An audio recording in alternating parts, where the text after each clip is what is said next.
राजधानी दिल्ली में सर्दी बढ़ती जा रही है, लेकिन लोगों को जहरीली हवा से राहत मिलते नहीं दिख रही है। बुधवार के प्रदूषण में मामूली से सुधार हुआ था, लेकिन गुरुवार तड़के एक बार फिर से हवा में प्रदूषण का स्तर बढ़ गया।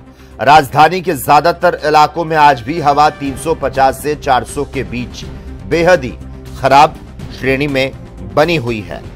दिल्ली एनसीआर में प्रदूषण का संकट एक बार फिर से गंभीर मोड़ पर पहुंच चुका है। राजधानी की हवा लगातार बहुत खराब और गंभीर श्रेणी में दर्ज की जा रही है। कई मॉनिटरिंग स्टेशन पर एक्यूआई 350 से 400 के बीच पहुंच चुका है, जिससे लोगों को जो सांसें हैं उनकी वो भारी हो रही है। स्मोक, धुंध भरी सुबह और आंखों में जलन अब दिल्ली की रोजमर्रा की हकीकत बन चुकी है और सबसे बड़ा सवाल उठ रहा, इतने प्रयास के बाद भी दिल्ली की हवा आखिर क्यों नहीं सुधर रही। सरकार ने ग्रेडेड रिस्पांस एक्शन प्लान यानी कि ग्रैप के स्टेज 3 को लागू कर दिया है। कुछ इलाकों में स्टेज 4 जैसी सख्ती भी बढ़ा दी है।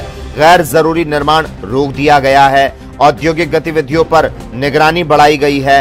एनसीआर में जिस तरह से BS3 पेट्रोल और BS5 डीजल वाहनों पर प्रतिबंध लगाया गया है, और फिर भी सवाल वही है, दिल्ली प्रदूषण संकट आखिर क्यों नहीं थम रहा। एक्यूआई का कहर। लोगों से अपील की जा रही है, मास्क पहनें, जरूरत पड़ने पर ही बाहर निकलें, निजी वाहनों के उपयोग को कम करें। दिल्ली में स्मोक का यह संकट सिर्फ मौसम का नहीं, बल्कि बेहतर प्लानिंग, कड़े नियम और सामूहिक प्रयास की मांग करता है।